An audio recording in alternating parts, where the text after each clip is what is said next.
So now we actually could start now doing our test poses and play with them a little bit. What we can still do, if you like to do it, we can add like IK solvers, quick ones. So we go to skeleton, create IK handle, and click that. Now we have this cross as a cursor, and make sure we have our humorous join. Just hide this. There we go. So now when we select this IK handle and we use the move tool, we can move these stuff around. So let's say we have our character back. Now you can do some quick stuff. Now if it twists like crazy, there is this twist attribute. If you click on it and you hold your middle mouse button in the viewport, you can correct that. It is quite nice because it allows you to quickly pose things, but it can get a bit messy. So I usually just pose those parts by hand. I use it on the legs sometimes, so the legs we can do the same. Alright, so let's unhide this, or hide it. So now it's unhidden. We can do some leg movement, which is nice. On the legs we can actually keep them for now. So okay, handle, hide our character, and click this and click the ankle. So we have this done. Alright. So this is essentially something we can work with now in pose. Okay, close this.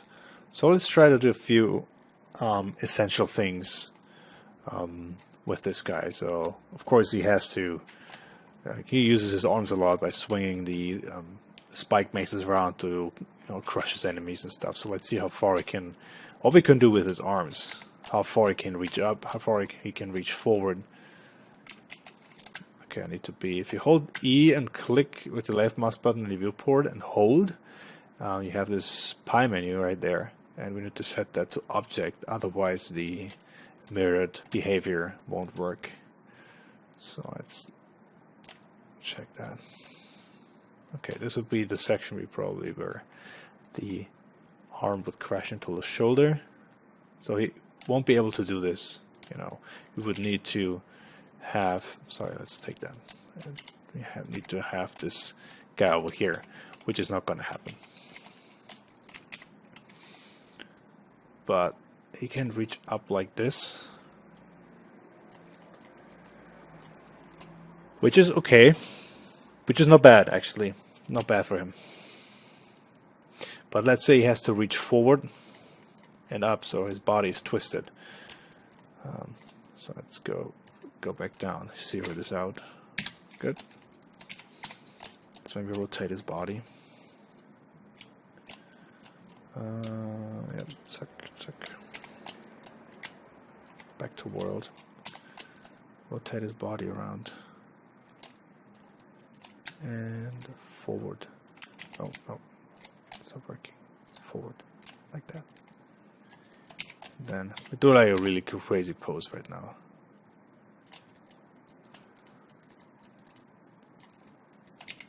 Maybe he's even going forward like that. And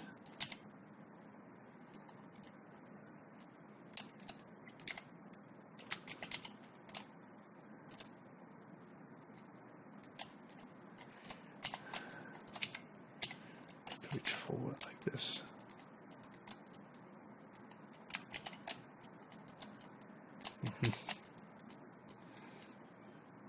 Yeah, you can see this is where the del tilt will crash into, where this guy, the del tilt will crash into this piece, into those. So that's one of the reasons why it doesn't have shoulder pads, because we can see that the del tilt will go into the armor. So let's imagine there's a shoulder pad sitting on top of his del tilt. It will also go into that, and there would be not much room to fix it. We could move it over there then, but one of the reasons why he didn't have a del tilt. He didn't have a shoulder pad, he needs a del tilt, of course. But okay, what we could do with this is let's center our pivots. Are we still in object? No, we are in build mode, whatever. Let's do this. We could do, because these are two separate objects, we could, let's say we worked together with the rigger and we could figure out, maybe a mechanism within the rig that once he moves his arm forward like this, you know, because he has a spiked mace here. He just swing it backwards, forward, and he has to reach out. That this section of the armor can actually move out of the way a little bit, so that it sits also on top of the clothing. It's part of the clothing. It's not attached to this section of the armor and this back section of the armor right there. Here, so that it can float a little bit and has a bit of wiggle room to move aside, right, to make room for this. Alright, so let's undo that real quick. Alright, what else? Let's go back to our root joint and rotate everything back to 0. This is why we have not touched our rotation attributes when we placed our joints. We just put everything to 0 and he's back to normal. Let's actually do the arm reach forward. So we first do a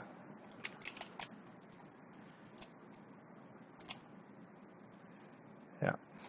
This is a reach that works for now. There's not much crashing happening. Maybe he's crashing into this section of the armor, but when we reach our arms forward, also our clavicles move with our arms. So what we need to do, to go back, zero this out, and first move our clavicles as well, move them forward,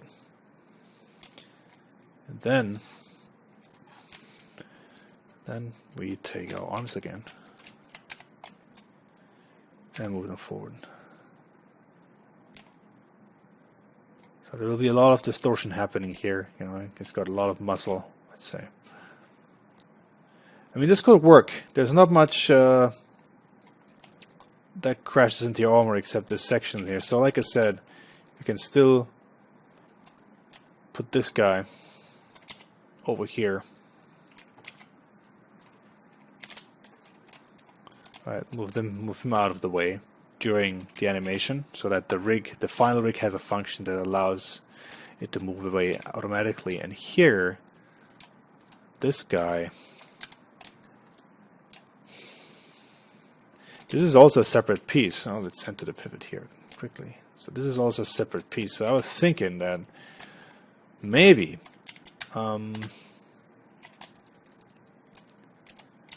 let's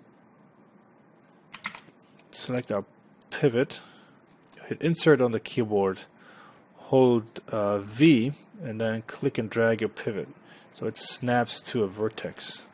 So it's just snapped it to that vertex of that piece. So I have a little bit of a function that, okay, that once he moves his arms forward, that in the rig this piece can move a bit inside. So there's a little mechanism that makes a little bit of room, a little bit of more room for the guy to move his arm around, his arm forward. Not much though, not much, because we don't want to crash into the area and the territory of the head too much, because then he would bang his lower jaw against that piece. We don't want that.